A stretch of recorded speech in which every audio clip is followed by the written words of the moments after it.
le nom du Seigneur. Amen et amen. Thank you, Gloire Jesus. à Dieu, gloire à Dieu, gloire à Dieu.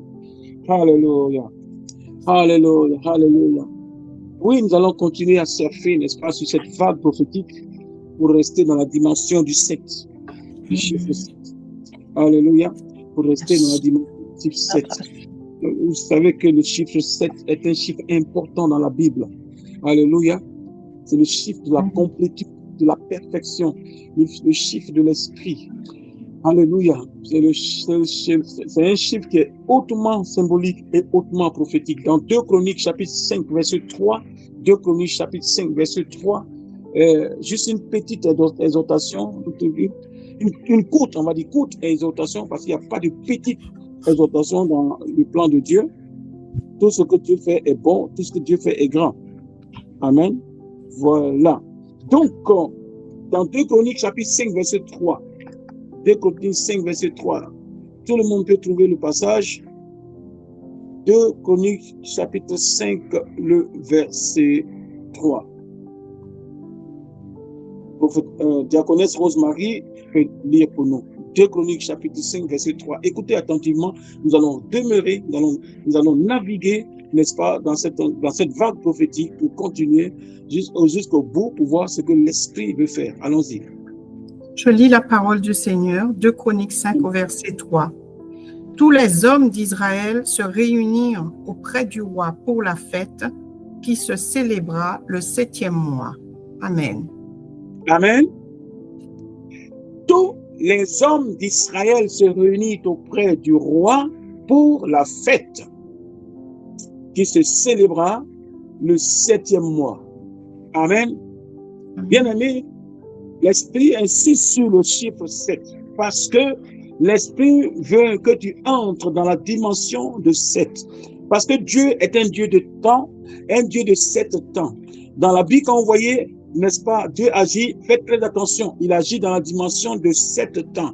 Vous vous souvenez, n'est-ce pas, Dieu a travaillé 6 jours, 7e jour, il s'est reposé. Nous voyons aussi, n'est-ce pas, que dans le cas de la sécheresse, n'est-ce pas, en Égypte, il y a eu 7 années de vaches grasses et 7 années de vaches maigres.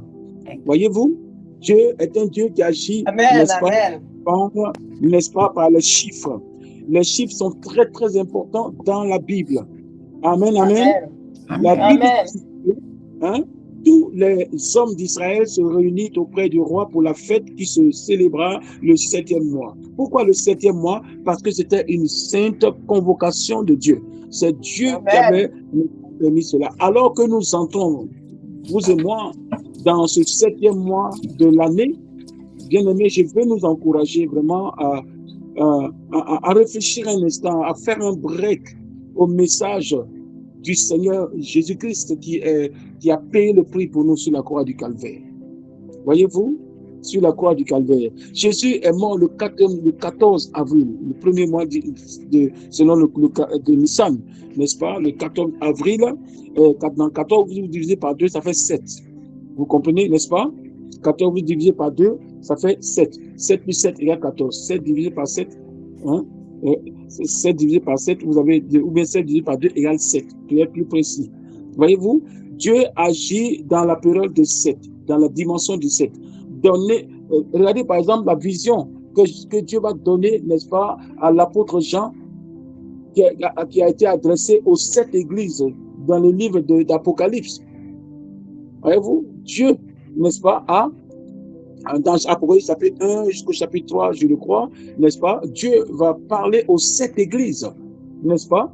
Chacun d'entre nous aujourd'hui devrait se retrouver dans les caractéristiques, si vous voulez, indiquées par le Seigneur dans ces différentes églises. Chacun de nous doit appartenir forcément à une église, d'une manière ou d'une autre. Voyez-vous? Et cela nous amène tous à nous humilier devant le Seigneur. D'accord? C'est très important. Chacun doit s'examiner pour entrer dans la recherche intérieure, entrer en lui-même et voir s'il est en train de faire les choses de manière correcte dans la volonté parfaite de Dieu. Le chiffre 7 est le chiffre de la perfection. Et j'ai aimé le fait que la servante de Dieu, n'est-ce pas, nous a Hein, ma fille nous a conduit dans une prophétie en disant, nous entrons n'est-ce pas, dans cette dimension de semence.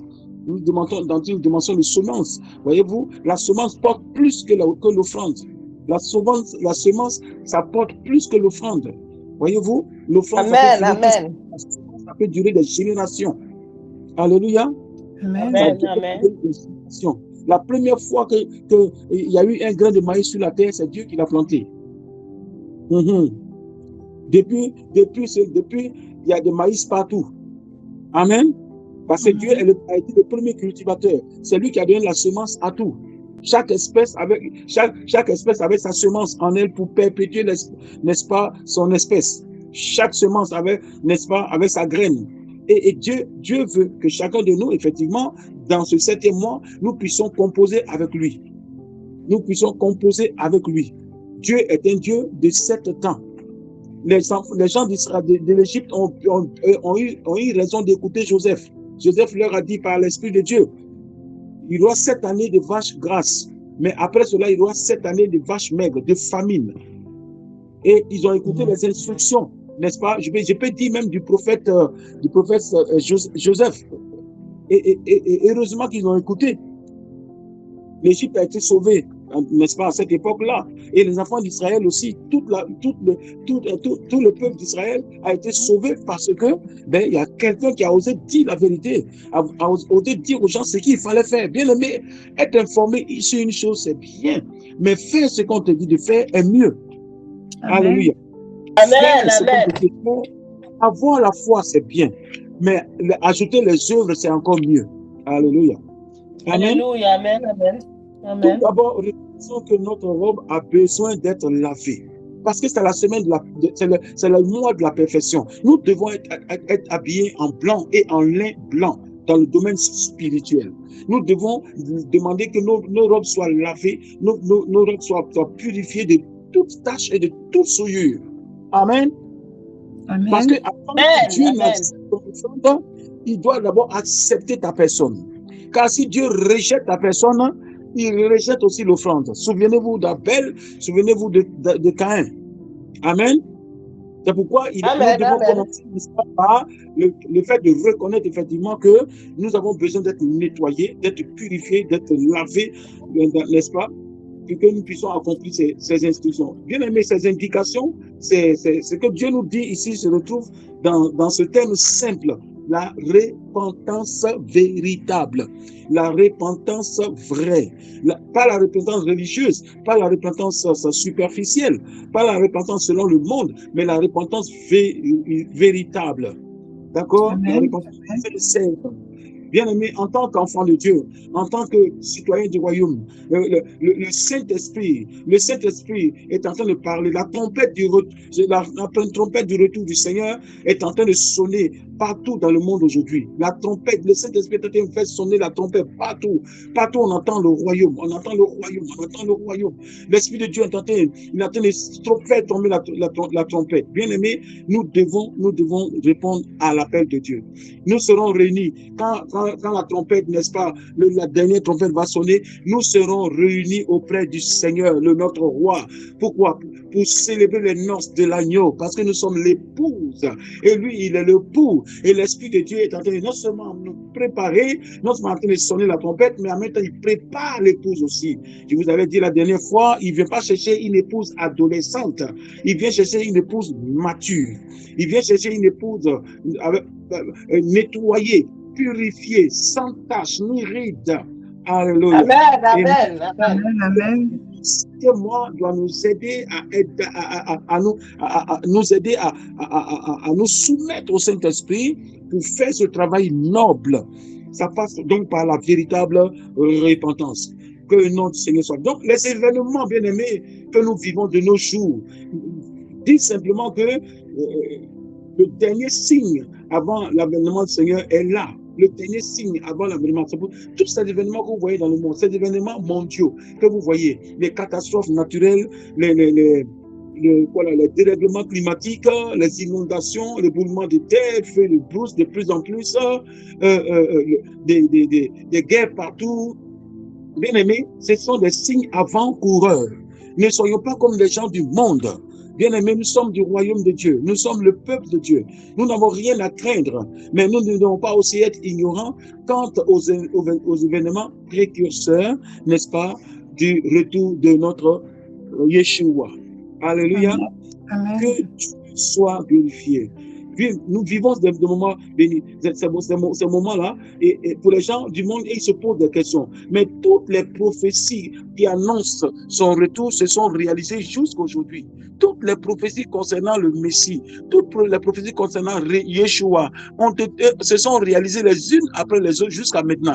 La dernière prophétie, là, c'est le retour en gloire de Jésus qui vient chercher son église. Il vient chercher son épouse. Il vient l'enlever dans ce monde. Alléluia. Amen. Amen. Amen. Amen. Et moi, il vient nous chercher. Est-ce que tu es concerné par le fait que le Saint-Esprit est en train de te préparer, que le Messie arrive, que l'époux arrive? Est-ce que tu te sens concerné? Est-ce que tu veux être prêt? Alléluia. Amen. Amen. Amen. Gloire à Dieu. Je ne sais pas pour toi, mais moi je vais tout faire pour ne pas louper le premier enlèvement, parce qu'il y en aura deux. Le premier enlèvement, il y en aura deux. Le premier enlèvement, c'est au clin d'œil. Amen. C'est même pas une seconde, c'est au clin d'œil, le premier enlèvement. Vous avez compris? Et le second enlèvement, l'église ne sera plus là. Il n'y aura plus d'église, il n'y aura pas le Saint-Esprit. Ceux qui vont être sauvés, c'est au péril de leur propre vie. Ils vont souffrir terriblement. Même la mort va refuser de venir vers eux. Vous voyez? C'est pour ça que l'église doit se préparer. L'église, l'épouse de Christ, doit mettre n'est-ce pas, sa meilleure robe. Amen. Amen. Amen. D'abord, avant sa maison, sa robe, elle doit mettre d'abord sa propre maison, n'est-ce pas, en ordre. L'épouse, puisque c'est une épouse, elle doit mettre sa maison en ordre. Et sa maison, c'est son cœur. Amen. Amen. Amen. Mets ta vie dans l'ordre. Mets ta vie en ordre. Alléluia. Nous sommes l'épouse. Nous devons nous assurer que nos lampes sont remplies d'huile, comme les vierges. Gloire à Dieu. Et que nos cœurs se sont sanctifiés, mis à part pour Dieu, refusant de se corrompre, refusant de vivre dans la compromission. Amen. Alléluia. Amen. Si nos cœurs se détachent de ces choses éphémères de ce monde, nous pourrons désirer le retour de l'époux et prier pour le salut des perdus. Alléluia. Amen. Amen. Amen. Amen. Gloire au Seigneur. Et nous pourrons aussi prier pour nos familles encore éloignées du royaume de Dieu. Bien-aimés, l'heure est à la préparation et à la séparation de tout ce qui peut nous ralentir ou même nous retenir dans les choses de ce monde. Amen. Alléluia. Ce monde qui a rejeté, n'est-ce pas, Dieu et ses lois. C'est vrai ou c'est faux? Amen. Il est dit dans 1 Thessaloniciens chapitre 4, verset 2 à 4, je vais lire pour vous. 1 Thessaloniciens chapitre 4, verset 2 à 4. Tout le monde peut prendre, tout le monde peut prendre. 1 Thessaloniciens 4, verset 2 à 4. Vous savez en effet quel précepte nous vous avons donné de la part du Seigneur Jésus. Ce que Dieu veut, c'est votre sanctification. C'est que vous vous absteniez de l'impudicité. Amen, amen. Que chacun de vous sache posséder son corps dans la sainteté et l'honnêteté. Amen. Amen. Alléluia. N'est-ce pas le même passage que vous lisez avec moi? Amen. C'est ce que l'Esprit de Dieu continue de nous dire. Personne ne peut sérieusement attendre le retour du Seigneur sans d'abord se laver et se purifier tous les jours de tout péché. Amen. Parce que Jésus ne vient pas chercher une église, une église qui n'est pas prête ou bien une église sale. Non. Nous devons être lavés dans le sang de Jésus. Lavés dans le sang de Jésus. Dans peu de temps, nous serons réunis avec le roi des rois. Amen. Amen. Tu ne louperas pas ce jour-là. Tu ne dois pas manquer ce jour-là. Voilà pourquoi le travail de guérissement qui est en train d'être fait n'est pas une peine perdue. Ce n'est pas pour te faire mal. Amen. Nous acceptons bien que des gens, que les docteurs ouvrent le ventre des gens, ouvrent les jambes des gens, ouvrent la tête des gens quand il y a des tumeurs cancéreuses. Nous acceptons bien ou pas? Nous acceptons Amen, cela. amen. Amen. Nous acceptons que les genoux soient ouverts pour réparer, n'est-ce pas, un ligament ou bien un os ou quelque chose comme ça. Amen. Amen. Nous acceptons bien, n'est-ce pas, que pour une femme dont l'accouchement est très, très difficile, depuis 3, 4 jours, 5 jours dans l'hôpital, le col n'est pas ouvert, donc ce qui fait que l'enfant souffre terriblement, eh bien, nous acceptons bien le dernier recours qui est la césarienne. On ouvre le ventre de la femme, ça fait mal à l'enfant, et puis on referme après. Bien aimé, nous acceptons bien que ces choses nous arrivent, n'est-ce pas? Amen, amen. Les médecins, ils font cela pour sauver une vie. Mais nous aussi, le Saint-Esprit, parfois, il peut parfois nous traiter avec un peu de dureté, mais rempli d'amour. Amen, amen. Amen. Ce n'est pas pour nous faire mal, ce n'est pas pour nous mettre mal à l'aise, ce n'est pas pour nous faire souffrir, parce que il sait que nous sommes l'épouse de Christ. Donc, il n'a pas pour rôle de venir nous maltraiter. Amen, amen. Béni soit le nom du Seigneur. Proverbe chapitre 28, verset 13. Proverbe 28, verset 13. C'est Vente Rosemary. Proverbe 28, verset 13. Alors, Proverbe 28, au verset 13. Je lis la parole du Seigneur. Amen. Amen. Celui qui cache ses transgressions ne prospère point, mais celui qui les avoue et les délaisse obtient miséricorde. Amen. Alléluia. Alléluia. Laissez-moi Gloire vous au dire, Seigneur. citoyens du royaume, la repentance n'a été accordée qu'aux descendants d'Adam, qu'aux gens humains. Amen. La Amen, repentance amen. n'a pas été accordée à Satan, à Lucifer Amen. plutôt. Vous êtes d'accord avec moi ou pas? Amen. Amen, amen. Mais est-ce que le péché de Lucifer, là, le péché d'orgueil, là, hein, de suffisance, là, de vouloir parfois remplacer Dieu, là, est-ce que nous ne commettons pas la même chose? Amen, amen. Mais Vérité. certainement, personnellement, c'est pas la même phrase. Je vais m'asseoir sur le trône de Dieu, sur le siège de Dieu, faire comme Dieu. Non, tu ne dis pas comme ça. Non, tu ne dis pas comme Yes, ça. yes, Mais tu dis, yes, ma vie, yes. je la mets comme tu veux. Mhm. L'argent est à moi. Mon argent, c'est à moi. J'en fais ce que je veux. Ma vie, je l'amène. Je la fais ce que je veux. C'est ma vie. Non, non, tu oublies que tu as été racheté. Amen. Come on, papa. Amen. Tu as été racheté. Et si tu as été, c'est comme l'esclave. L'esclave, quand on l'achète, ce qu'il est et ce qu'il produit appartient à son patron. C'est vrai ou c'est faux? Ah, c'est vrai. Amen. Amen. Est-ce qu'on payait les esclaves? Est-ce qu'ils avaient un salaire? Non. Les serviteurs, eux, ils avaient des salaires et quelques arrangements. Mais les esclaves, non. Amen. Nous étions liés à Satan. Nous faisions sa volonté. Dieu, dans son immense bonté, nous a accordé dans le Fils ce qu'on appelle la repentance. Alléluia. Amen. La Amen, repentance, amen. c'est négatif. La repentance, c'est après le salut, c'est la meilleure chose que Dieu a donnée à l'homme. D'ailleurs, tu ne peux pas avoir le salut sans repentance.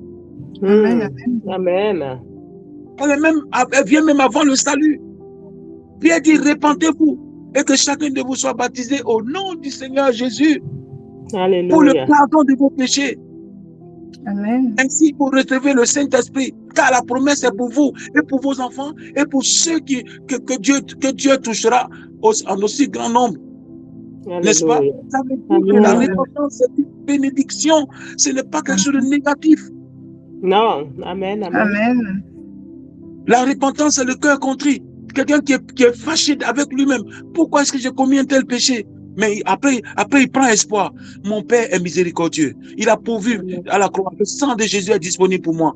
Donc, je viens devant toi, Père. Je reconnais ce que j'ai fait. Je nomme mon péché. Je le nomme. Et après, écoute-moi ici, je prends, n'est-ce pas, mon péché, je le pointe devant moi dans mon imagination. Et je prends un pot de peinture. Je mets dedans un pinceau. Je prends la peinture rouge. Et puis, j'efface le péché que j'ai fait après ma repentance. Bien aimé, une fois que j'efface le péché que j'ai fait, qu'est-ce que je vois sur la feuille dans mon imagination? Qu'est-ce que je vois sur la feuille dans mon imagination? Qu'est-ce que je vois? Qu'est-ce que je vois? Je ne vois que du rouge. Je ne vois que la peinture rouge. Amen. Amen. Je ne vois désormais que la peinture rouge. Malheureusement, beaucoup de chrétiens aujourd'hui, ils préfèrent demeurer dans leur péché, continuer à pécher, et puis ils vont demander à Dieu de les bénir quand même. Dieu n'agit pas comme ça. Amen, amen. Amen. Mais cette transgression ne prospère point. Celui qui les avoue et les délaisse, il recevra miséricorde. Qui attend l'époux nettoie sa maison. Et toi et moi, nous sommes les vierges sages. Dis Amen. Alléluia, amen. Yes. Je vais vous donner un témoignage. Un jour, une femme va voir vraiment une prostituée, d'ailleurs une prostituée, n'est-ce pas? Elle avait peut-être dépassé, elle était au moins 32, 33 ans. Et puis un jour, on lui parle de Jésus. Et puis, bon, elle vient devant l'homme de Dieu. Et puis, elle demande la prière, on prie pour elle. Et puis, elle se sentait tellement mal de tous les péchés qu'elle avait commis. Et puis, elle souffrait en elle, elle était inconsolable. Et puis, le diable lui rappelait tous ses péchés, tout ce qu'elle avait fait, etc., etc. Et la condamnait, elle était mal. Même quand elle était convertie, elle était mal. On lui a dit tout simplement ce que je vous ai expliqué là. Alors, va chez toi à la maison, fais la liste de tous les hommes avec qui, ceux dont tu te rappelles, hein, tu mets leur nom, ça va te rappeler le péché que tu as fait. Et après, dans ton imagination, prends un pot de peinture avec un pinceau, la peinture rouge. Et puis, tu te répands, tu demandes d'abord pardon à Dieu, tu dis c'est mon péché, je le reconnais, je l'avoue. Seigneur, je te demande pardon, c'est moi, c'est ma responsabilité. J'ai été méchant, j'ai été mauvaise, j'ai détruit les vies. Seigneur, je te demande pardon. Mais je réclame le sang de Jésus. Et tu prends le pinceau que tu plonges dans la peinture rouge et puis tu mets dans le cadre, là où se trouvent toutes les figures ou tous les noms des personnes dont tu te souviens avec qui tu as péché. Et c'est ce qu'elle a fait. Alors, quand elle a regardé à nouveau, elle ne voyait qu'une feuille tachetée de rouge. Il n'y a plus de traces de péché, il n'y a plus de visage de personne. C'est la même chose que tu dois faire avec le sang de Jésus. Applique le sang de Jésus. Applique le sang de Jésus. Arrête de te condamner sur un péché que le Seigneur peut pardonner et oublier. Amen, amen. Alléluia. C'est une bénédiction pour toi et moi. Donc, l'époux attend, la vierge qui attend l'époux nettoie sa maison, essuie la poussière cachée et visible quelque part. D'accord? Lave la vaisselle, hein? Elle fait la vaisselle, n'est-ce pas? Elle purifie le sol de sa maison. L'impureté doit être ôtée entièrement. Ça, c'est la vierge qui attend l'époux. Amen, amen. Peuple de Dieu, lorsque nous parlons de nous préparer pour le retour du Seigneur, nous parlons de faire le ménage dans notre maison, dans votre maison. Et cette maison, c'est vous et moi. C'est vous et c'est moi. C'est notre Jérusalem. On commence d'abord à Jérusalem. Vous commencerez d'abord à Jérusalem, après dans toute la Judée, puis en Samarie et jusqu'aux extrémités de la terre. Avant d'aller faire des choses dans la vie des autres, toi-même, tu dois commencer dans ta Jérusalem, qui est ta propre vie, ton propre corps. Alléluia, amen. En nous par son esprit et rien ne lui échappe concernant ce que nous pensons, nos désirs, nos paroles, nos actes les plus secrets. Il sait toutes choses, le Saint-Esprit qui sait toutes choses, il est là, il voit tout. Donc ça ne sert à rien, n'est-ce pas, de nous cacher. On peut on peut peut-être tromper les hommes, mais pas Dieu. Oh, Dieu est prêt, il est miséricordieux à travers le sang de Jésus. Il est prêt à pardonner celui qui le pense sincèrement. Que le nom de Jésus. Bien-aimé, c'est le temps de la repentance. Cela nous demande de nous humilier aux pieds de notre Seigneur pour lui soumettre nos vies et lui confesser nos péchés et délaisser les mauvaises habitudes que nous avons acquises. La rébellion, le vol, l'orgueil, la méchanceté, la fourberie, la roublardise. Amen. Manifestons l'amour de Dieu. Amen. Amen. Amen. Voilà. Donc, c'était mon exhortation de ce jour pour toi et pour moi. Alléluia. Alléluia. Amen. Amen. Amen. Merci, papa. Donc, Dieu ne fait pas ça pour nous. L'Esprit de Dieu ne vient pas pour nous faire du mal. Non, il vient pour nous aider. Amen. Amen. Amen. Est-ce que tu as entendu, chrétien, l'appel de l'Esprit ce soir, cet après-midi? Amen. Gloire au Seigneur. Amen. Amen. Ce que Dieu, dans 1 Thessaloniciens 4, verset 4, il dit ce que Dieu attend de nous, c'est notre sanctification. Yes. Amen. C'est notre ce que le Saint-Esprit attend de nous. Le Saint-Esprit est Dieu. C'est ce qu'il attend de nous, notre sanctification. C'est vrai, on ne pêche pas, mais il faut se mettre à part pour Dieu. La sanctification, c'est pas le manque de péché. C'est pas seulement l'absence de péché. C'est aussi se disposer pour l'œuvre de Dieu. Servir Dieu. Servir Dieu. Amen. Amen. Amen. Amen. Amen. Donc, regarde dans ton esprit. Aujourd'hui, quand la réunion sera finie, ce que tu vas faire, tu vas chez toi à la maison, tu peux dresser une liste, ou bien même tu dresses la liste et après tu l'imagines dans ton esprit. La liste de péchés, voilà un péché qui te suit et que tu n'arrives pas à laisser, que le limite te rappelle tout le temps. Fais ce que je viens de te dire, tu vas voir. Alléluia, tu vas alléluia. te sentir léger. Parce que le sang de Jésus va témoigner à ton esprit que c'est déjà fait. Tu n'as plus à t'inquiéter. Amen. Amen. Alléluia. C'est quand tu te souviens toujours de ton péché que le diable te rappelle, c'est là que tu retrempes au péché. Parce que le péché est qui te... Amen et amen. Voici donc, Amen. voilà.